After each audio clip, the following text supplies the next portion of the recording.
Hello everyone. Judiciary by PW के platform पर आप सभी का स्वागत है। I am Apoorva Purohit. वकील को कोर्ट का ऑफिसर कहा जाता है। लीगल प्रोफेशन को एक नोबल प्रोफेशन कहा जाता है। अगर हम एक आम नागरिक की बात करें या जनता की बात करें तो न्यायालय से एक अलग प्रकार का जुड़ाव है, एक अलग प्रकार का विश्वास है लोगों का जुडिशरी के टूवर्ड्स, लीगल प्रोफेशन के टूवर्ड्स।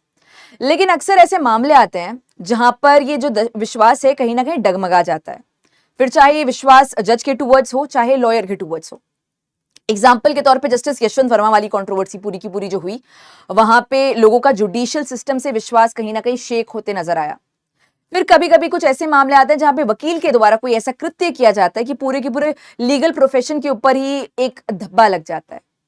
आज जो मामला हम डिस्कस करेंगे वो भी कुछ उसी प्रकार का है।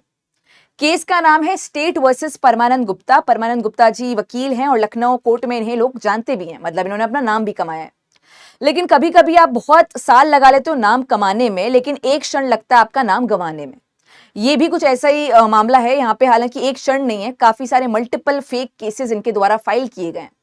फेक केसेस किसकी मदद से? एक दलित महिला का इस्तेमाल करते हुए इन्होंने multiple fake rape cases file किए हैं, अपने दुश्मनों के अगेंस्ट, अपने कॉम्पिटिटर्स के अगेंस्ट, और इसके अलावा ऐसे लोगों के अगेंस्ट भी जिनसे वो पैसा ऐंठ सकते हैं।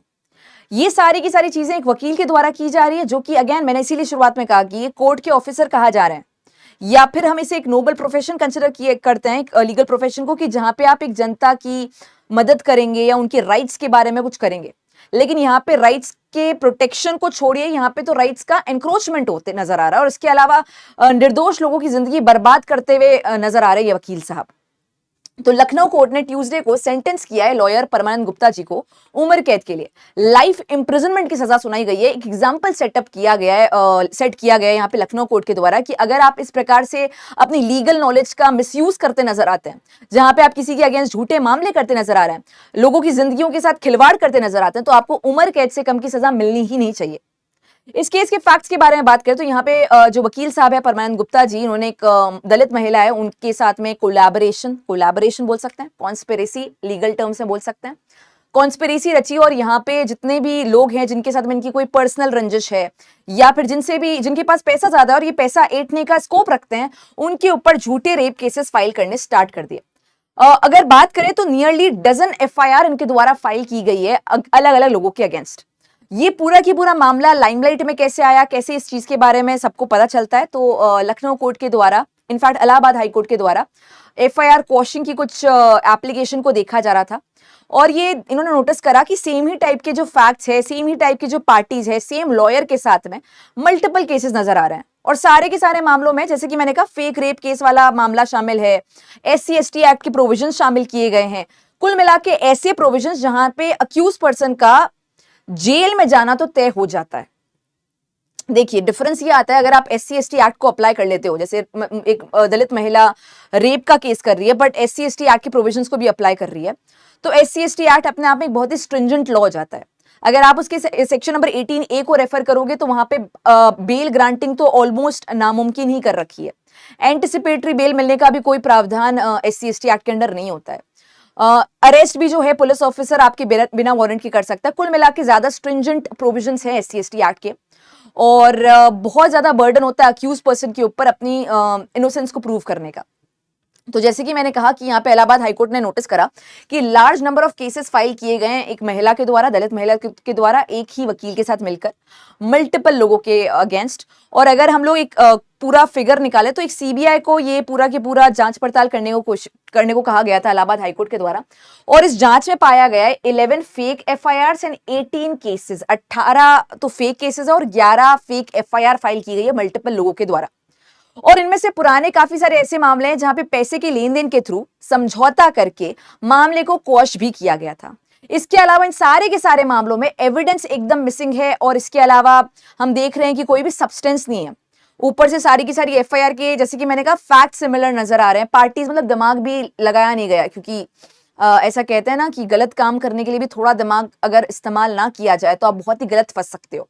यहाँ पे जैसे कि मैं बता रही हूँ, FIR मल्टीपल फाइल की गई है, एक ही महिला है, एक ही वकील है, सेम काइंड ऑफ फैक्ट्स है। पुराने जो केसेस हैं वहां पे समझौता पैसे की लेन देन से हो रहा है। अभी जो महिला है उसको कुछ पैसा दिया जा रहा है, बाकी का पैसा वकील साहब खुद की जेब में रख रहे हैं।